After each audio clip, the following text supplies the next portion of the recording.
pagi ini kita akan kembali belajar bersama-sama. Nah, sebelum kita belajar, kita berdoa dulu ya. Semuanya dalam sikap berdoa. Tuhan Yesus, terima kasih untuk hari ini, untuk setiap pertolongan Tuhan bagi kami. Pagi ini kami mau belajar, kami memohon pertolongan Tuhan agar kami boleh belajar dengan sungguh-sungguh. Terima kasih Tuhan Yesus, dalam nama-Mu kami berdoa dan mengucap syukur. Haleluya, amin. Anak-anak, pagi ini kita akan masuk di pelajaran yang ke-12 dengan tema Aku Dipelihara Gembalaku.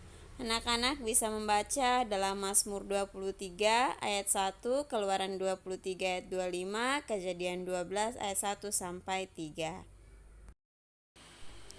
Semua adalah kasih karunia Tuhan dan pemeliharaannya, maka kita yang telah diselamatkan tidak dapat meninggikan diri dan menjauhkan diri dari Tuhan.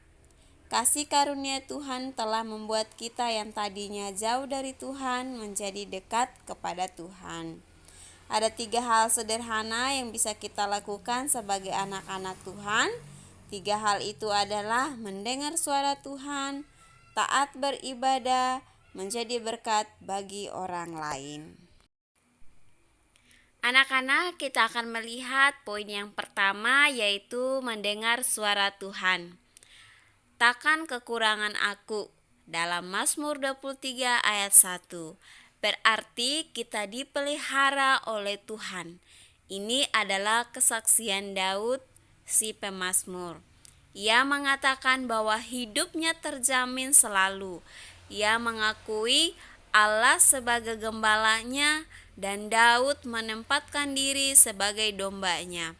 Seperti kesaksian Raja Daud dalam Mazmur 23 ayat 1. Nah, Tuhan Yesus juga mengatakan, domba-dombaku mendengarkan suaraku dan aku mengenal dan mereka mengikut aku. Anak-anak bisa melihat dalam Yohanes 10 ayat yang ke-27. Kita bisa menggunakan waktu kita untuk berdoa tiap hari, mempelajari Alkitab, dan dengan merenungkan firman-Nya, maka makin mudah kita mengenal suara Tuhan dan pimpinan Tuhan. Anak-anak, jika kita mau mendengar suara Tuhan, maka kita harus bisa memiliki hubungan yang baik dengan Tuhan, yaitu dengan cara kita membaca Alkitab, membaca firman Tuhan, berdoa, dan memuji Tuhan. Anak-anak, kita bisa melihat poin yang kedua, yaitu taat beribadah. Sikap lain yang menunjukkan ciri orang dipelihara Allah adalah dengan cara taat beribadah. Kita bisa melihat bangsa Israel, kenapa mereka bisa ada di tanah perbudakan di Mesir, karena mereka sudah mulai tidak taat beribadah kepada Allah dan mereka banyak menyembah penyembahan berhala dan hidup mereka penuh dengan kejahatan. Ketika mereka sudah berada di Mesir, barulah mereka berseru kepada Allah dengan air mata agar mereka dibebaskan dari Mesir. Nah, dengan kesungguhan hati mereka berdoa dan minta kepada Allah, akhirnya Allah mengeluarkan mereka dari Mesir atau dari tanah perbudakan.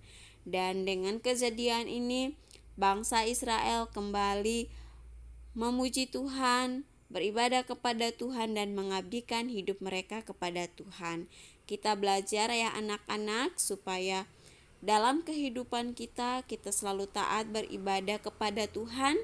Jangan tunggu Tuhan marah baru kita bisa beribadah atau taat beribadah, tetapi kita belajar dalam kehidupan kita selalu mengucap syukur atas apa yang Tuhan kerjakan.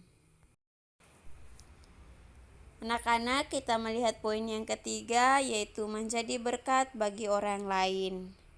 Tuhan memiliki tujuan ketika menciptakan kita, ketika Tuhan memanggil kita. Sesungguhnya karena Tuhan memiliki rencana dan tujuan untuk masing-masing kita. Rencana itu adalah supaya kita diberkati, kemudian menjadi berkat bagi orang lain. Nah, anak-anak, ketika kita mendengar kata berkat, biasanya yang terbayang adalah berkat-berkat jasmaniah seperti makanan dan terpenuhinya semua kebutuhan kita. Namun, sesungguhnya berkat itu dapat diartikan lebih dari itu. Contohnya kesehatan, keluarga, orang tua, saudara, merasa damai, penjagaan serta perlindungan Tuhan. Semua itu adalah bentuk berkat juga.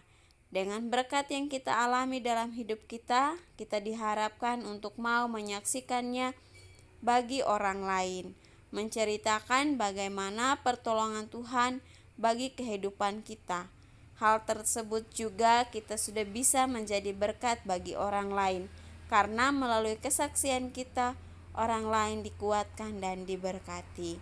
Jadi anak-anak, yang dimaksudkan di sini adalah ketika kita memberikan sesuatu atau membelikan makanan kepada orang lain, baru kita bisa menjadi berkat, tidak, tetapi melalui kesaksian hidup kita kepada orang lain, kita sudah bisa menjadi berkat bagi orang lain.